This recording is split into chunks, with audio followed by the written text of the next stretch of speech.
জুলাই শহীদ স্মৃতি ফাউন্ডেশনের মতো প্রতিষ্ঠানে টর্চার সেল তুলে দইরা ঠিক আছে গুসা সাগর পিস মানে দফা দফা মারছে, আমাকে অজ্ঞান করে ফেলাইছে মাইরা। 20 মার্চ 2025 জুলাই শহীদ স্মৃতি ফাউন্ডেশনের অফিসে গেলে জুলাই যোদ্ধা বুলবুল শিকদারকে নির্মমভাবে মারধর করা হয়। হাত পা চোখ এমনকি পিঠেও আঘাত করা হয়। আর এই নির্যাতনটি চালান খোদ ফাউন্ডেশনের কর্মকর্তারা। এমনই অভিযোগ আনা হলো জুলাই শহীদ স্মৃতি ফাউন্ডেশনের 10 কর্মকর্তা সহ মোট 13 জনের বিরুদ্ধে। ভুক্তভোগীর পরিবার এ নিয়ে একটি মামলাও করেছেন। মামলায় অভিযোগ করা হয় ফাউন্ডেশনের ভেতরে রয়েছে টর্চার সেল। পুলিশের অপরাধ তদন্ত বিভাগকে অভিযোগ খতিয়ে দেখার নির্দেশ দিয়েছেন আদালত।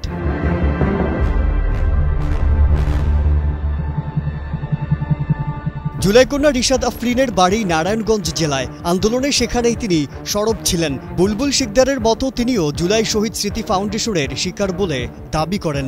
এই বাংলাদেশে আমাদেরই সহযোদ্ধা ভাইয়েরা ক্ষমতার জোরে কতটা নৃশংস, কতটা অমানবিক হয়ে উঠেছে যে জুলাই শহীদ স্মৃতি ফাউন্ডেশনের মতো একটা সেবামূলক প্রতিষ্ঠানে টর্চার সেল খোলার প্রয়োজনীয়তা তারা বোধ করেছে। 3টা রুম আছে, ওই রুমের ভিতরে কোনো অফিসের কোনো কার্যক্রম চলে না। ওইটা শুধু খালি ওইখানে নিয়ে টর্চার করার জন্য, মারধর করার জন্য ওই 3টা রুম ওরা রাখছে। মর্মান্তিক সিন সেখানে আটকিয়ে রেখে, এমনকি টর্চার সেলের মতো জায়গা, এমনকি অন্ধকার রুম, সেখানে পাইপ আছে, বিভিন্ন ধরনের অস্ত্র সরঞ্জাম আছে, সেখানে কোনো লাইট বাতির সিস্টেম নাই। সেই ঘরের মধ্যে ঢুকিয়ে তাদেরকে সারা রাত্র আটকাই রেখা নির্যাতন করার মাধ্যমে যে এইগুলা কোনো মানুষ বা এই 5ই আগস্ট পরবর্তী সময়ে ঘটার কথা না।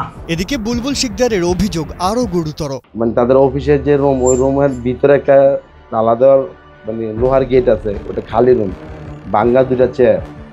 ওইখানে জিজ্ঞাসা করতে তুই তো বুয়া হতো, তুই কোনো আন্দোলন করস নাই, তুই বুয়া হতো, তুই গুলি খাস নাই, তুই বুয়া হতো। আমি দেখেন আমি আন্দোলনের সক্রিয় ছিলাম, আমি কোনো বুয়া হতো না। বান্ডেল থাকলে প্রতি সেনমানিতে টাকা বাঁচবে। বিকাশ সেনমানি বান্ডেল কিনে জিতুন প্রতি লেনদেনে। আমার কাগজপত্র ঠিক আছে, তুই শিকার দাও, তুই গুলি খাস নাই, বুয়া হতো। এই কথা কইয়া থাপ্পড় আর চুলটি আমার অনেক বড় বড় ছিল। চুলে দইরা ঠিক আছে গুসা সাগর পিস মানে দফা দফা মারছে। ভুক্তভোগীর স্ত্রী সাবিনা ইয়াসমিন জানান 1 মাস চিকিৎসা লেগেছিল বুলবুলের সুস্থ হতে।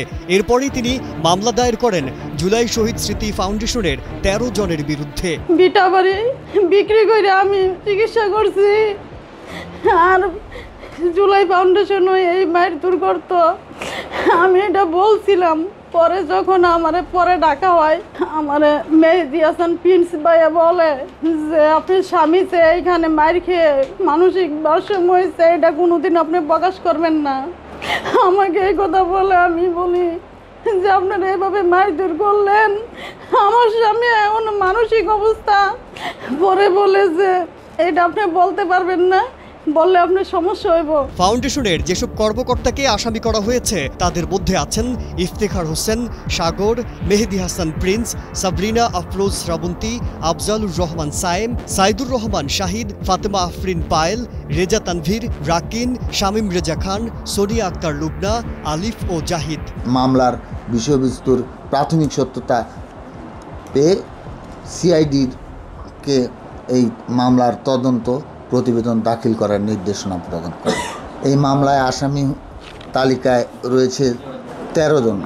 Iftekhar Hossain senior verification officer July City Foundation, Sagar কর্মকর্তা, মেহেদি হাসান প্রিন্স কর্মকর্তা, সাবরিনা আফরোজ শ্রাবন্তী এক্সিকিউটিভ মেম্বার, আফজালুর রহমান সায়েম কর্মকর্তা, সাইদুর রহমান শহীদ কর্মকর্তা, ফাতেমা আফরিন পায়েল কর্মকর্তা, রেজা তানভীর কর্মকর্তা, রাকিন নারায়ণগঞ্জ জুলাই সিটি ফাউন্ডেশনের কর্মকর্তা, শামীম রেজা খান নারায়ণগঞ্জের, সোনিয়া আক্তার লুবনা নারায়ণগঞ্জ, আলিফ জুলাই সিটি ফাউন্ডেশনের কর্মকর্তা, জাহিদ কর্মকর্তা জুলাই সিটি ফাউন্ডেশনের।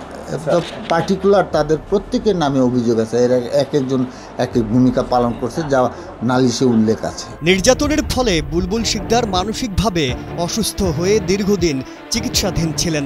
পরবর্তীতে কিছুটা সুস্থ হয়ে বাদী আদালতে এই মামলা দায়ের করেছেন। শেখ ফরিদের পাঠানো তথ্যচিত্রে ডেস্ক রিপোর্ট কালের কণ্ঠ।